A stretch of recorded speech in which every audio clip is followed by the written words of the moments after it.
Hello everyone, welcome to the Ichimoku.co daily stock market review for the trading day ending Thursday, April 7th.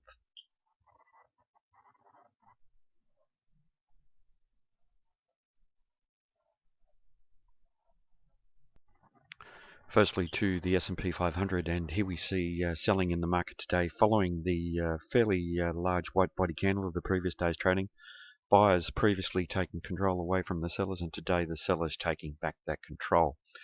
A much larger black body than the one from two sessions ago, suggesting that the sellers have come back in force and they've found even more net momentum to the downside.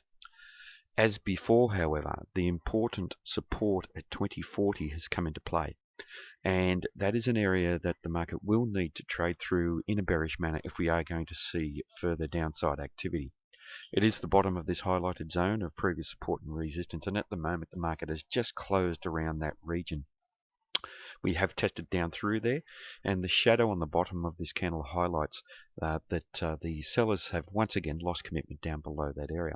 Importantly, however, the market has closed back down below the Tenkan-sen, giving us a bearish market in the short-term time frame, whilst we're remaining bullish in the medium-term time frame by trading above the Kijun-sen, and also bullish in the longer-term time frame by trading above the Ichimoku cloud. The Chikou span is continuing to support the bullishness, suggesting that there is some momentum to the upside still in the a medium-term time frame, but that Chikou span is actually moving back towards the price action, suggesting that that upside momentum is slowing. If we do see the market breach down through that important 2040 level of support, we may find some very strong support around the 2019 level. And with the Kijun-sen trading around there, it does strengthen that area as a potential area where we could see some buying coming in. Now, if that does occur over the next few days, if we do see the market bounce off that area, we could then start to find resistance at the 2040 level or within this highlighted yellow zone again. So some very important trading coming up over the next few days. If we do see the market bounce off this 2040 level, we could see a similar type of trading activity as we saw for the previous day. But importantly, if the market is going to move higher in the longer term time frame, we do need to breach above the top of this highlighted zone at about 2080.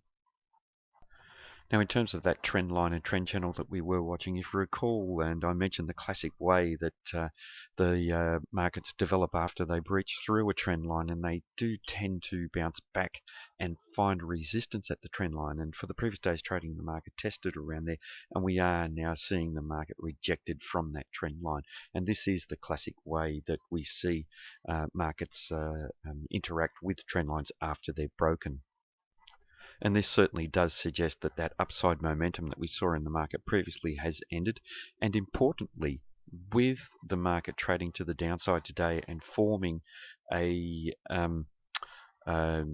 lower high and lower low for today's trading, giving us a first term time frame downtrend, it's also established a second time frame downtrend based on peaks and troughs. And here we see the market, whilst we're in this uptrend, making a series of higher peaks and higher troughs. This trend line had described that trend. The break of the trend line suggested that that trend was in trouble, and today we've formed a lower peak for the previous day and a lower trough today as we took out this previous trough here. So here we have a trough, a peak, lower trough, here we have a peak, a trough, a lower peak, and a lower trough as we took out this previous trough, and that has established the new second time frame downtrend in the market, suggesting that we certainly could see the market continue trading lower. Now, just looking at some patterns that may be forming, and quite a fancy little pattern here, a very strongly upward sloping neckline on a head and shoulders reversal pattern, and it's a rather complex one. Here we have the left shoulder, here we have the head, and this little peak in here that's formed today, peak and trough, has formed a very small right shoulder, and we have closed down below the neckline, giving us a confirmed break of the head and shoulders pattern, and suggesting that the potential target is just down below the Kijun-sen indicator around 2010, in line with that previous resistance area, and we could see some support coming in there. So there is an opportunity here for the market to meet its target, although with the potential support around the Kijun-sen, yeah, the market may hold up in that area. And here we now have a downtrend in the Kagi chart. The line has actually, because we've taken out that previous swing low on the Kagi chart, where the swing lows are called waists, the highs are called shoulders. So because that waist has been taken out, we have a downtrend in place now. And this is a short-term time frame one, a 1% Kagi chart. And because we've taken out that previous low, the waist, it means that we now have a yin line, which means that the sellers are in control, and a possible continuation of the trend to the downside. That 50% level of the previous yang line, that strong yang line, is now void because we have a downtrend in place.